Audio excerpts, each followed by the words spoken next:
నాయకత్వాన్ని ఖచ్చితంగా గౌరవించాలి, అధికారాన్ని ఖచ్చితంగా గౌరవించాలి. మేము దేవుని మా ఇల్లు మేము కొనుక్కున్నాం, ఆయన లీడర్ అయితే ఆయన్నేంటి మేము గౌరవించాలి అనకూడదు. చాలామంది భక్తి కలిగిన బిడ్డలు ఉంటారా, వారిని నేను సన్మానిస్తాను. వారితో మాట్లాడే విధానం వేరుగా ఉంటుంది. ఎక్కడ వంకర టింకరగా మాట్లాడం. భక్తి పరులు వాళ్ళు, వారి దగ్గర మనం వంకర టింకరగా మాట్లాడామనుకో ఎలా ఉంటుందో పరిస్థితి. మా అన్నే కదా, మా అక్కే కదా అని నోటికొచ్చినట్టు అనేయకండి. ఒక మంచి పొజిషన్లో ఉన్న వారిని, దైవజనులనైనా, టీచర్స్నైనా, లాయర్స్నైనా, పెద్ద పెద్ద ఆఫీసర్స్నైనా, వారి హిందువైనా పర్వాలేదు, మనము వారి అధికారాన్ని బట్టి వారిని గౌరవించాలి. ఆ గౌరవ భావన మిరియాముకు లేనందువల్ల కుష్టు వచ్చేసింది. మిరియాముకు కలిగిన కుష్టును జ్ఞాపకం చేసుకోవాలి. ఎందుకు వచ్చింది? నాయకత్వాన్ని గౌరవించలేదు. దేవుడు అంటున్నాడు, లోతమ్మని జ్ఞాపకం చేసుకోవాలి.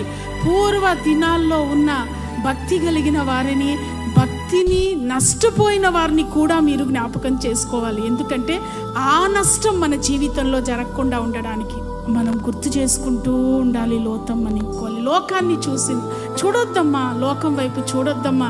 దాన్ని కాల్చేయబోతున్నాను, అక్కడ అక్రమం ఉంది, దాన్ని చూడొద్దు. అక్కడ అవిధేయత ఉంది, దాన్ని చూడొద్దు. అక్కడ పాపం ఉంది, దాన్ని చూడకుండా నువ్వు ముందుకు వెళ్ళమ్మా అని చెప్తే వినలేదు, మాట వినలేదు. అవిధేయత చూపించింది, చూడకూడని పాపాన్ని చూసింది, చూడకూడని అవిధేయతను చూసింది. వెంటనే ఉప్పు స్తంభమైపోయింది. మనం గుర్తు చేసుకుంటూ ఉండాలి లోతమ్మని.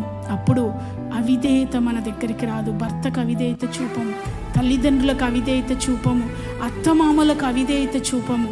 లోతమ్మ గుర్తొస్తే మిరియామును జ్ఞాపకం చేసుకోవాలి, లోతమ్మను కూడా జ్ఞాపకం చేసుకోవాలి. యాకోబు గారి విశ్వాసాన్ని జ్ఞాపకం చేసుకోవాలి. హన్నమ్మ గారి ప్రార్థనా జీవితాన్ని జ్ఞాపకం చేసుకోవాలి. ఎస్తేరమ్మ గారి దీనత్వాన్ని జ్ఞాపకం చేసుకోవాలి. లోతమ్మ గారి, లోతు భార్య అవిధేయతను కూడా జ్ఞాపకం చేసుకోవాలి. అప్పుడు మనము అవిధేయులం కాకుండా మనల్ని మనము కాపాడుకోవడానికి మనకు వీలవుద్ది. ఇవన్నీ జ్ఞాపకం అందించుకుంటే నిశ్చయంగా మనల్ని దేవుడు ఆశీర్వదించి శ్రేష్టమైన బిడ్డలుగా మార్చునుగాక.